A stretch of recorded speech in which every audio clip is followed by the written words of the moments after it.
I knew Mike for a long time. I considered him my mentor. I met him in 1961 when I was a high school student. I knew him until the day before he died. I was there. He was an extraordinary businessman and accomplished a lot in the city of Westminster. Mike started business in 1949 in a rented gas station in Globeville on Washington Street, approximately where I-70 crosses. It was called Mike's Frontier. He was there for several years. There was a tire wholesale across the street from his gas station, and although he didn't have money to inventory tires, he could sell a set of tires, run across the street, pick them up, and come back and put them on your car very quickly. From Globeville, he moved to Arvada, had a partner in a gas station that they built in 56th and Marshall. So in 1955 or thereabouts, Mike took money that he'd been saving, because he was a pretty frugal guy, bought property in Westminster on 72nd Avenue and built what he considered the ultimate service station of the day, and called it MS Oil Company, MS standing for Mike Schaffner. That's where I showed up in 1961. I worked for him part-time. He had the one gas station, Shamrock branded gasoline, and had started buying tires from a customer of his whose name was Don Henry. He was a sales rep for a United States Rubber Company, and that brand was Peerless. Before then, he'd been selling primarily Dayton brand tires. He was wildly successful. Mike understood how to take care of customers. He built a reputation in Westminster and began to expand. Built a station at 80th and Sheridan, actually 5051 West 80th. One at 72nd and Zuni in Westminster. One in Federal Heights on North Federal. One in Broomfield. And expanded pretty quickly in the gasoline business. All of these were gas stations selling a few tires. Tires were not the emphasis at that point. At some point, Shamrock came to Mike with the opportunity to take over 30-some of their stations in the Denver area. And when that happened, we had a full-blown delivery distribution system that needed to be built. Mike built a warehouse in Arvada on property that he owned already. And we filled it full of tires and all kinds of automobile accessories to supply these gas stations with what they needed. Mike came up with the idea that we should open the warehouse on Saturdays to the public and sell tires, cash and carry out the door, $2 over cost. That was wildly successful. And it got to the point that we built a formal sales counter in the warehouse and hired people and made it open full-time. The next step, Mike was, as I pointed out earlier, a frugal man. So how to do a tire store that was not a conventional tire store? We bought an old gas station in Boulder that had been closed for a while, boarded up the bay doors, built some tire racks out of 2x4s, which he and I did with hammer and saw, filled it full of tires, and started the same concept. Cash and carry, out the door, $2 over cost. That worked. Eventually we added a used tire machine and a tire balancer, and we would mount and balance your tires for $2.50. Once we had the matrix down, bought another old gas station in Inglewood, bought an old gas station in Casper, Wyoming, Grand Junction, Colorado, Albuquerque, New Mexico, and so on. Sold an awful lot of tires, got a lot of notoriety because it really worked. We could move more tires through a small building than the typical tire store could do in a month. So the tire business was expanding, the gasoline business was expanding. In 1972, we purchased a competitive gasoline company out of Greeley called You Pump It, 42 gas stations in 3 states. And that made us a very significant part of the gasoline business. And I guess if I were going to give you something that was why Mike was important, let's go back to the Globeville station when Mike bought that station or rented that station, and the stories that he told me. He worked open to close 7 days a week by himself because he couldn't afford to hire anybody to help him. Again, the story that he and Charlotte both told me, when they closed, the day they closed on the gasoline station, they went out to celebrate.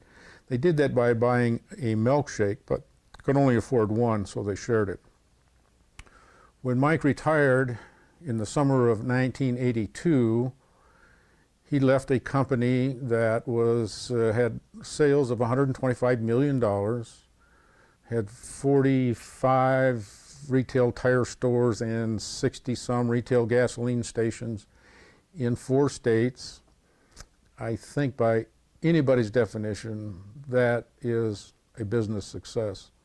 I'd like to say that our job is to take care of the customers. The money is how we keep score. And I would guess the score that he accumulated when he left the company was pretty substantial. I'm delighted to share with you what I've been able to today, but I'm also very delighted that Mike and Charlotte, who were close friends for a very long time, are getting the honor of tonight, and the people that are here, and especially their daughter Susan, who has not only done a lot of work with the Shabbat here and with this activity, but also has set up a memorial scholarship with the Rotary Club in perpetuity for local students. She has just gone above and beyond. Ever since her father's death, I think Susan has worked very, very hard to honor her parents, and I'm really proud of her.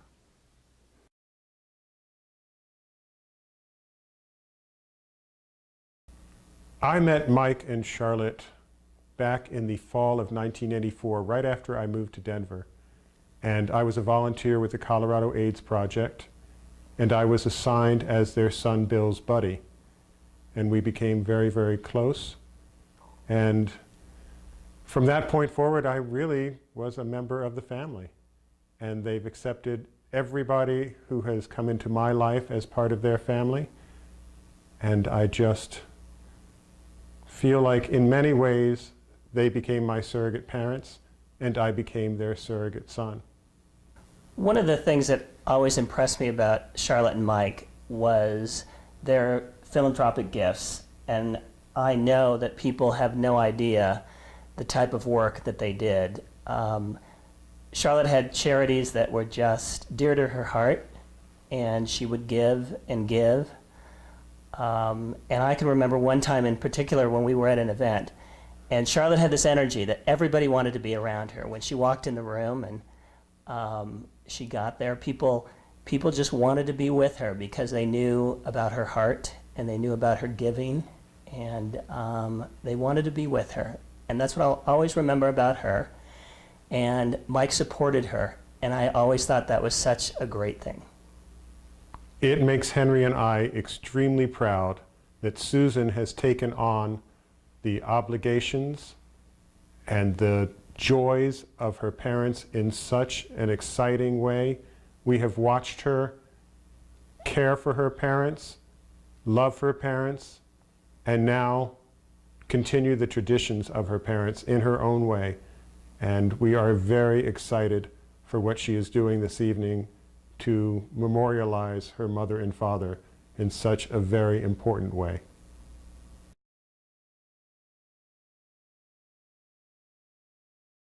It was in the 1960s that I was privileged to meet Mike and Charlotte Schaffner. There were a bunch of young couples at the Old Hebrew Educational Alliance on Stewart Street who just bonded, and I was among those who was fortunate enough to find Charlotte and Mike. And as time went on, we had children in the same age group. Mine were just, a couple were slightly older, but Susan and their son, my daughter Susan and their son were the same age and went to Sunday school and Cheder together. And when I say Susan was my daughter, and then they had a Susan who was a little younger, with whom we became very close too. And Charlotte and I became buddies with the Women's League, which we called the Alliance Sisterhood. And she was extremely active, and I just loved her. She was so bright. She had a wonderful professional background. She had worked at National Jewish Hospital and was just a brilliant lady, and whatever she undertook for our sisterhood was done to perfection. And through her, I got to know Mike, who served on our board of directors and was also just a joy. And it just became not only a synagogue relationship, but a social relationship that in years after that, while Mike and Charlotte didn't have family, well, she had a brother here, but they didn't have any place to go on the holidays. And so Mike and Charlotte always spent Rosh Hashanah with us and always spent the Seders with us. And they became part of the family. And they were just always easy to get along with. And my kids were friendly with her children, with Susan and the son, but because of the difference in neighborhoods, they couldn't socialize too much because Charlotte and Mike lived so far north, and we lived right in the neighborhood of the old Alliance. But it still was a nice relationship, and it even got closer when their son Bill became ill, because we were really like family, that they had somebody that they could rely on. So it was just something very precious to me through the years, and I am so proud of Susan that she has continued in this Jewish tradition and has taken on such a worthwhile project as the Chabad to donate this and to be so generous in memory of Mike and Charlotte, and they would just be thrilled. So I think it's a beautiful, beautiful way to honor their memories, to honor what wonderful people they were, and Susan can be really proud of what she's doing, and we are certainly very proud of her.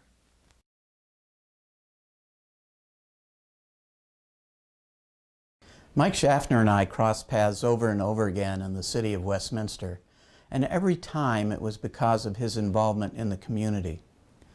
It's a pretty well-known story that Mike opened his first gas station around 72nd and Lowell in 1955, and that he grew that business to nearly 40 Peerless tire stores all over the state.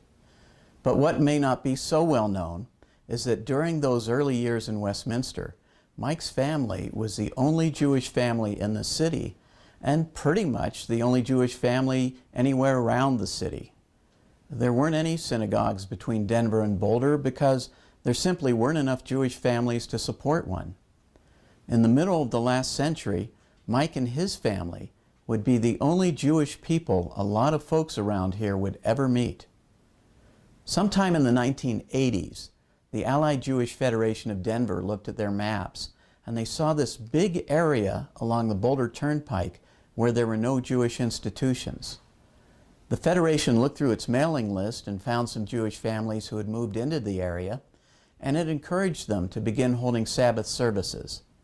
A handful of those families began holding services in the North Park Subdivision Clubhouse, and in 1989, from that beginning, the congregation B'nai Torah was established.